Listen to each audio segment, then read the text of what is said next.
Hi everyone, welcome to the show. I'm Marie Celestin. Today we have another exciting topic organization to talk about. With me in the studio is Jessica Tang, who will be talking about an upcoming conference. It's the Boston area educators for social justice. Welcome to the show. Thank you. Thanks so much for having me. So I was so excited to learn about the upcoming conference. I've heard about the group, but I didn't know there was something coming so soon. So I'm so glad you're able to come in and tell viewers a little bit about what's coming up. But I wanted to start by talking about your background, because I know you've been doing this type of work, community and social justice sort of organizing for a long time. So how did that come about as a sort of the kind of work you do? Sure. So I'm a Boston public school teacher, Okay. and I'm currently at the Young Achievers School in Mattapan, and I also taught at the Gavin Middle School in South Boston for a number of years. And throughout that time, I've just been doing a lot of community organizing work, social justice work inside and outside of the classroom. Okay. So I've been involved in a number of organizations, for example, Reflect and Strengthen, Insight Boston, which is how we connected, and then also through the Massachusetts Asian American Educators Association and community partners. So education is definitely my passion. So the theme I've been is doing, always right. So I've been that. doing a lot of Yeah. education and social justice work. Oh, that's great. I mean, I think that's kind of, I mean, typically as someone who's trained to be a teacher, like social justice is not typically a theme where you kind of learn as a, as a key skill to be an educator. Mhm. I mean, I think you can probably go through school and never even discuss social justice or even well, any that's other. what we're trying to change, So, actually. yeah. So, So that's I guess like we a good- could, yeah. But Because we're, I'm thinking as, depending on when, like, let's say you went to school or how long you've been teaching. I mean, I think things have been gradually changing depending on the school system you're in, but I don't really know if it's like one of those themes that's really embraced.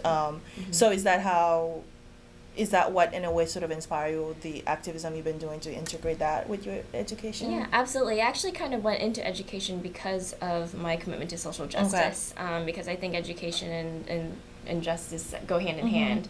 And so I think that's actually one of the reasons why this conference is so important to us too, is that a lot of teachers want to teach with the social justice perspective, and we need to really define for ourselves what is social justice education, and how do we as teachers implement social justice education into the classroom.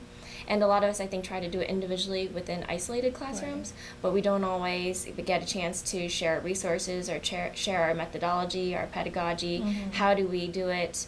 What are the resources out there? And so that's definitely one of the goals of the conference, is to bridge all those gaps and connect all these people who may have similar ideas about how they want to instruct or how they want to incorporate a social justice perspective into the classroom. Great. So I know the conference is open to educators, activists, and others who... Parents, students, anyone who's interested in kind of joining the movement. Okay, great. So for those who, let's say you're not an organizer or even someone who work within that field, how do you define social justice in the context of public education?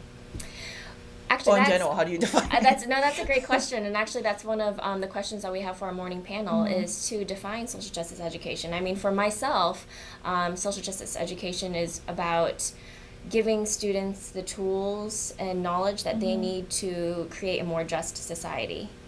And a lot of times I think, I do have like a social studies background, so I think a lot of times it falls on social studies teachers, but in reality, every aspect of our life, it touches upon a lot of these social issues. And in every classroom, whether it be art or math or science, there are ways to study something and learn about something that provides us with opportunities to do critical thinking, to think about what is just, what is fair, how do we make things more just, what is our power as individuals, what knowledge do we need, what are the tools that we need, and that can be incorporated into any classroom, I think. And so that's definitely something I can imagine some skeptics thinking, how do you even fit this into science or math? I mean, I think there's some curriculum where it seemed like such a good fit, like social studies or history, or even some other electives in the classroom or in the school that may seem like a good fit. So, I mean, what would you say to those people who may say, how would I even begin to incorporate that in I would say those subjects? absolutely, and I'd say I think a lot of people have that question. Mhm. And so, our conference on Saturday, we have Mary Frankenstein who's doing a workshop on radical math. Oh, wow. So how do you incorporate these social justice concepts into math teaching? We have a couple of teachers doing workshops on how to incorporate social justice into drama and theater teaching, and then also in even art class. And so it is possible, and I think that sometimes people don't necessarily make the connections quickly, and that's exactly why we're trying to do this, is to share ideas and to share practices that work, that we don't always have access to or learn about. Yeah. I mean, I think meeting the people who are doing it and also learning about best practices, I mean, I think it's a good way to kind of shatter sort of like all the maybe naysayers, or, if you can't even imagine, like, how do you do it? Because as I was saying earlier, like, I don't really know in most teacher education program if that's even a priority in terms of, young teachers who are coming in or those who are interested in education, if that's even an option, for example. So, I mean, I think it's great to even see it, for example, in action. So if someone says, oh, I've been doing this for X number of years, to actually see that it's possible. So let's talk about how the idea of even holding a conference in Boston came about. We were talking a little bit about that before getting on. Yeah, sure, absolutely. So I think that right now, education has been in the news a lot. It's been in the media a lot, and a lot of teachers actually, I feel attacked, Yes. and feel very demoralized by what's going on in the media. And so throughout this last year, there've been a number of groups of teachers in Boston, small groups of teachers who, this is very much a grassroots movement, who've been gathering and talking about, well, what can we do? What can we do to support each other? What can we do to make sure that the policy changes and the changes that are happening to teachers and schools, and most importantly students, are really benefiting students? And so a lot of little groups have been getting together, and myself and some other organizers, Jose Lopez and Ross Kochman, they both started a small group, and then Garrett and a whole bunch of teachers. And we basically realized, we should come together and become a more unified group. And we decided to create Teacher Activist Group. And it was... Oh, I think I have your website on there. The Teacher Activist Group, so it's www.tagboston.org. And we basically wanted to provide a forum for teachers who were like-minded to get their voice heard and also get supported and share resources, etc. And this happens in a lot of cities already. So San Francisco, I know, has Educators for Social Justice. New York City has New York Coalition of Radical Educators, NYCORE. And we're like, why doesn't this exist in Boston? So we decided to start it. And while we started this, at the same time, there was a group of teachers in Brookline who had a similar idea. Oh, that's great. And so they came up with the idea for a conference, and they're Boston area educators for social justice. And we joined forces and realized that, we both had very similar interests and ideas, and between all of us organizers, we were able to put this together. And so it really was a grassroots effort where we came together, heard about each other's work, and then decided to collaborate. Yeah, that's always a plus, especially in this tough economic time where resources seem to be getting more scarce in terms of budget cuts and so on. So I was kind of surprised when I heard we didn't have a group, because there's so much activism in Boston, or even in the greater Boston area, including Cambridge, Brookline, and other cities, that I just thought like it's something that should have existed. Absolutely, and So- we did too, and that we were all so surprised this it is didn't. like- So we're like, well, we need to Yeah. create it if Yeah. if it doesn't already exist. And that's one of our questions too: is why hasn't it happened? Yeah. Or I think it has happened in the past, but then why does it fizzle away? And what do we need to do to sustain the movement and sustain the community, and sustain the collaboration and the sharing of resources and practices, and also to be proactive about making sure that the policies and the ideas that we think really are going to benefit students are the ones that are pushed forward, and that teacher voices and student voices and parent and community voices are really heard in this decision making and policy making as well. So what do you I know, let's talk about the day, for example, in terms of, I know there's a panel in the beginning.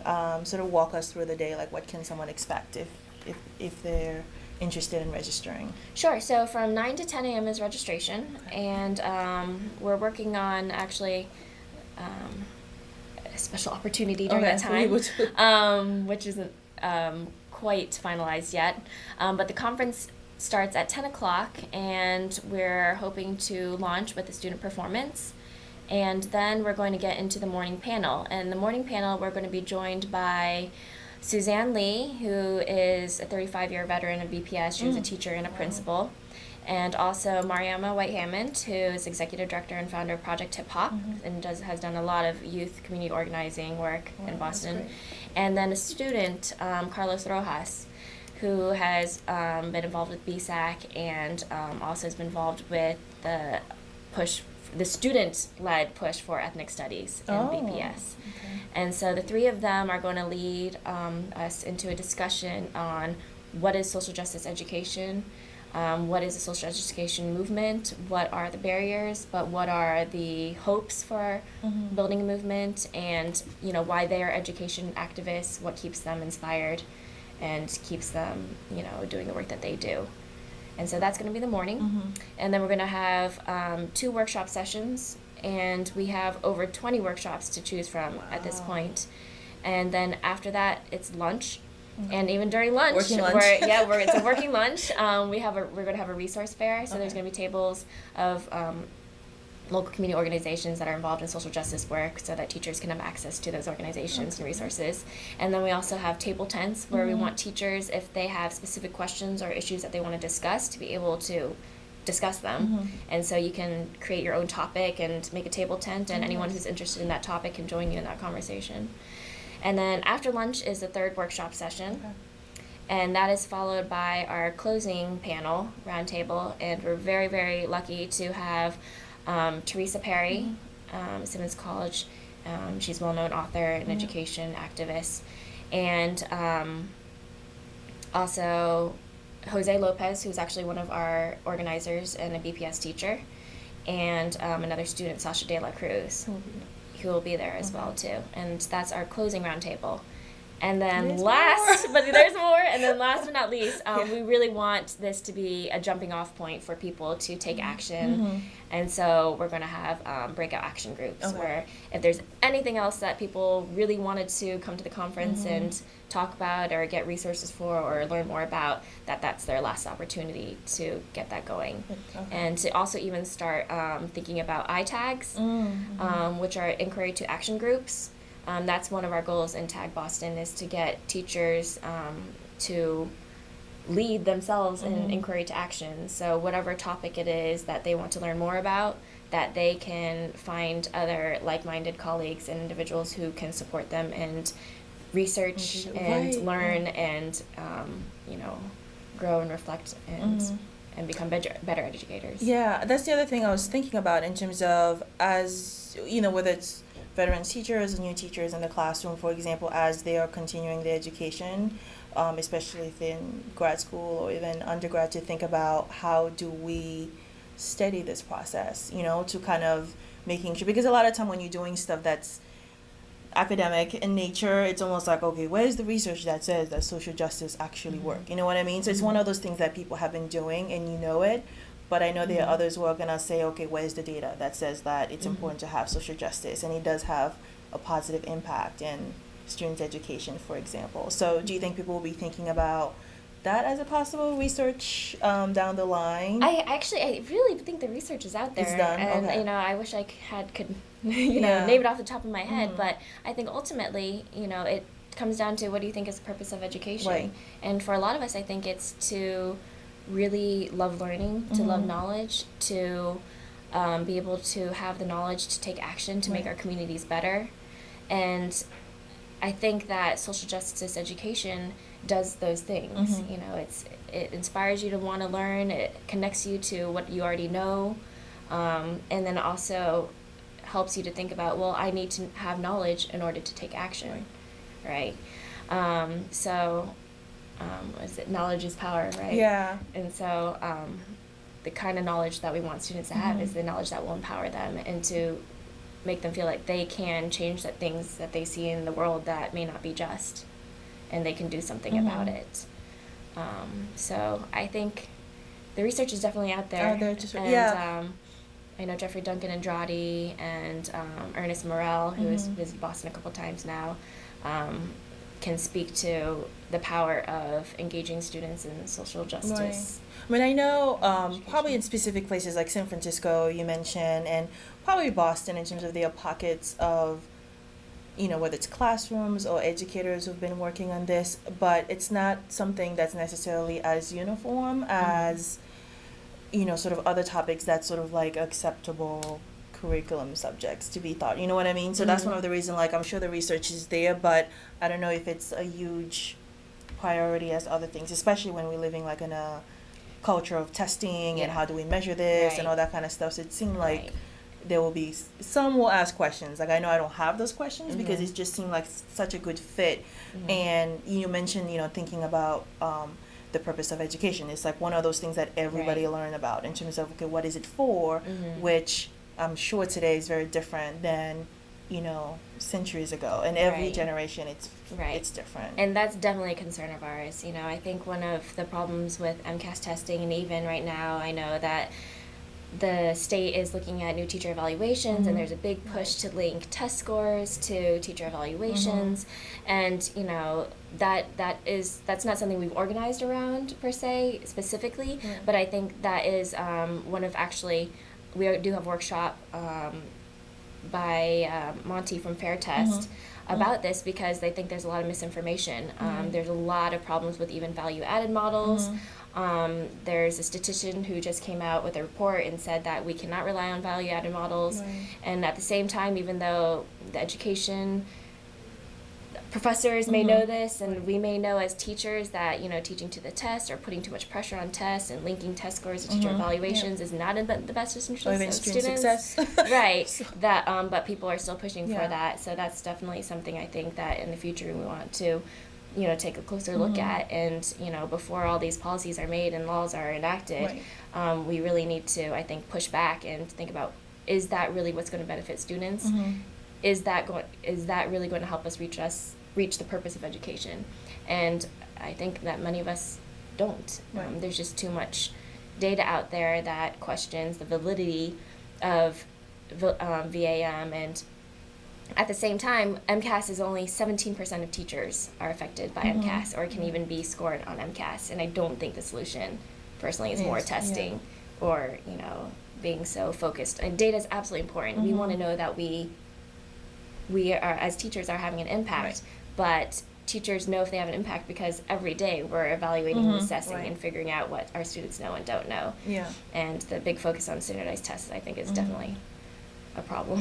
I think that's one of the reasons, I think, even when we're thinking about research, to have teacher initiated research, for example, or research that are not necessarily traditional in nature, to be able to sort of get that information, because it doesn't always mean it's going to be something like numbers or whatever, because there are certain things where you're able to collect it where it's useful. It's not like, okay, 50% this and X number that, where it's like, okay, like, what does that say about anything? So as we're talking, I was thinking about, I don't know if there's a connection between, there have been a few films that came out, especially Waiting for Superman, that came out in connection to that. I mean, do you think, I don't know if you've seen the film. I have.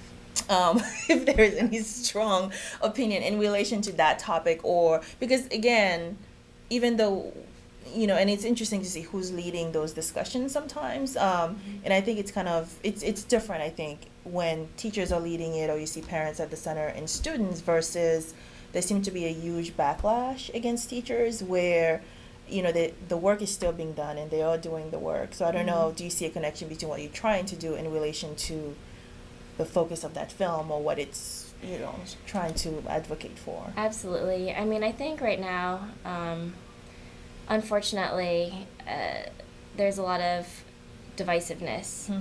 It's pitting charter school teachers against traditional school teachers, and this against that, and it's problematic because I think we're losing focus on the larger issues. And so I think the teacher attacks have been problematic because it's like blaming teachers for all the problems in schools, when we forget that, there's been a lot of studies, back to the Coleman studies, where, poverty is the number one predictor of educational attainment. And what we're trying to do, I feel like, is, and I think 10% is teachers. But the largest factor in schools is teachers, true. But at the same time, if we only focus on teachers, we're not looking at the bigger picture of addressing poverty. And if we don't address poverty too, then we're missing the largest factor in attaining success. And I think that, there are some charter schools, do better, and that's actually only a third though. A lot of them are just the same, and there's traditional schools that do better. And I think the major problem with charter schools is that it's based on a business model. And unfortunately, I don't think that you can transplant the business model into education, because in the business models you have winners and losers, and in education we can't have losers. Every student needs to have the opportunity to have a quality education and opportunities that other students have. And I just, strongly believe that the charter school movement is almost a distractor. It's trying to be a silver bullet for a problem that is much more complex than that. And there's a lot of misinformation about charter schools as well. Ultimately, I think every kid should have the opportunity to go to a really great school, but charter schools themselves are not the answer. There's no silver bullet to this. We need to look at the larger picture of the root causes of poverty. And yes, of course, the teaching profession can be improved as well. But I think we're focusing completely on the wrong things right now. Completely. I think those things, again, as you know, they get so much coverage, and again, that becomes a distraction in terms of, okay, this is, the direction we're going, even though I know the president hasn't necessarily nationally in terms of really having education as a huge agenda topic. So, in thinking about that, but locally though, I think an impact can still be made. Do you think there's room to do more professional development around ways to include social justice in the classroom, sort of beyond the conference? Because I think a lot of time you come together and people get very excited about, let's do this, and then what happens in the middle between this year and the next time you guys come together, or what's happening individually in your school or communities? Yeah, absolutely. I think actually that's one of the things that we're trying to be at the conference get as out. well. Yeah, it's going back to the conferences. The majority of teachers work very, very hard and try very, very hard to inspire their students, to get their students to learn, to grow, and want to become better, but don't always feel supported. And I think that's really a missing piece is, we get so focused on these, who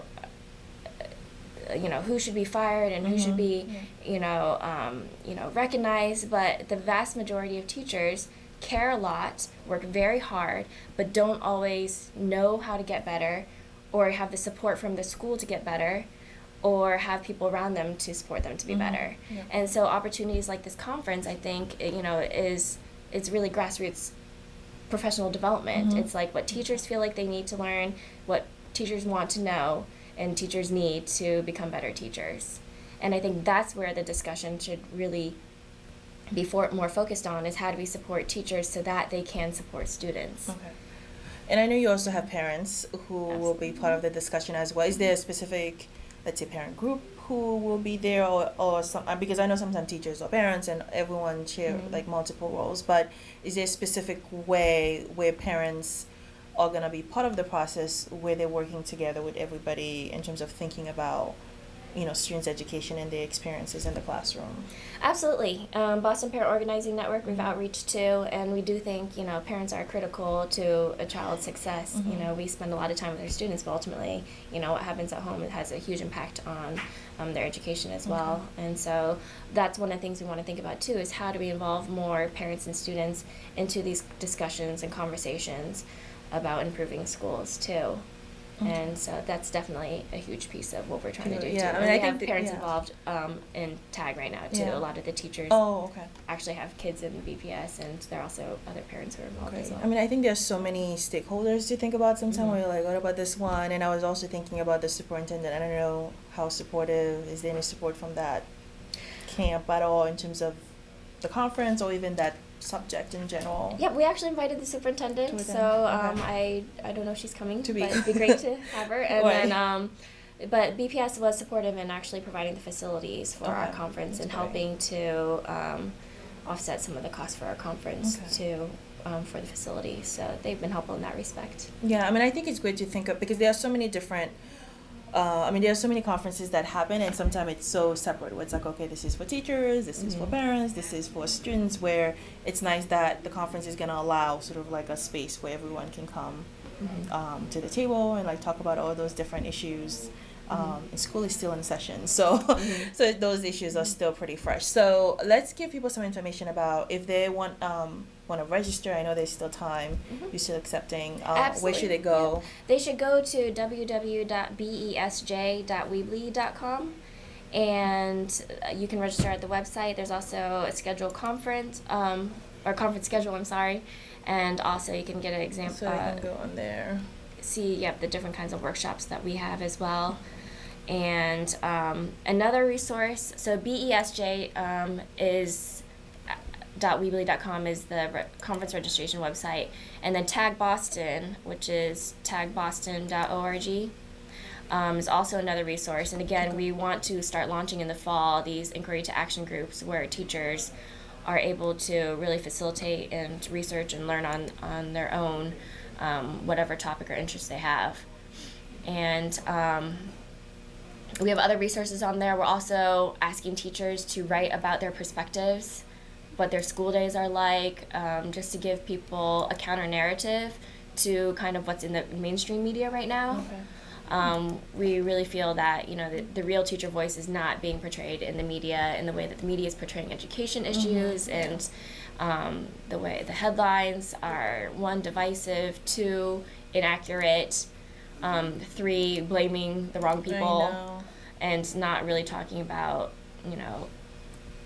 what the positive conversation should be. And so we're trying to reframe that conversation around education, and also have a larger teacher voice and alternative perspective to what's happening in education Right. instead of mainstream media. So it seems like you have a lot to cover, but thank you so much for being on the show and promoting the conference. And I'm sure the conference is going to be amazing with a great turnout. So Well, we hope so. keep us posted, and thank you for watching the show. We'll see you next time. Thanks.